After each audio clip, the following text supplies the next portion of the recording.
এই রাজকুমারীকে একটা ডাইনি বুড়ি ছোট থেকেই উঁচু একটা লাইট হাউসের মধ্যে বন্দি করে রেখেছিল, যার কারণে তাকে সারাদিন সেখানে একা একাই কাটাতে হতো। এই জন্য সে সময় কাটানোর জন্য সারাদিন তার বন্ধু গিরগিটির সাথেই খেলাধুলা করত।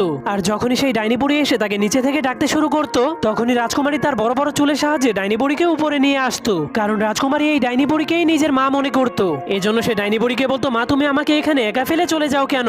আমার এখানে একা থাকতে অনেক ভয় করে। তখন ডাইনি বুড়ি তাকে বলে, আমার সারাদিন অনেক কাজ করতে হয়, এজন্য আমি ঘরে থাকতে পারি না। কিন্তু পরের দিন ডাইনি বুড়ি আবারও রাজকুমারীকে একা ফেলে সেখান থেকে চলে যায়। ঠিক তখনই একটা চোর তার দুই সঙ্গীকে নিয়ে রাজার রাজমহলে চুরি করার জন্য চলে যায়। এরপর সে রশির সাহায্যে ঝুলে ঝুলে চুরি করার জন্য মহলের মধ্যে ঢুকে যায়, কিন্তু চুরি করার পর তাকে রাজার সৈনিকেরা ধরার জন্য আক্রমণ করে দেয়। এজন্য ছেলেটা তাদের হাত থেকে জীবন বাঁচানোর জন্য অনেক কষ্ট করে সেই ডাইনি বুড়ি লাইট হাউসের মধ্যে ঢুকে যায়। কিন্তু তখনই সেই রাজকুমারী তার মাথায় বাড়ি মেরে তাকে অজ্ঞান করে দেয়, যার কারণে ছেলেটা অজ্ঞান হয়ে গেলে রাজকুমারী তাকে চুলের সাহায্যে বেঁধে আলমারির মধ্যে লুকিয়ে দেয়। এরপর তার ব্যাগটাকে চেক করার পর রাজকুমারীর মুকুট খুঁজে পায়। এরপর সে মুকুটটাকে নিজের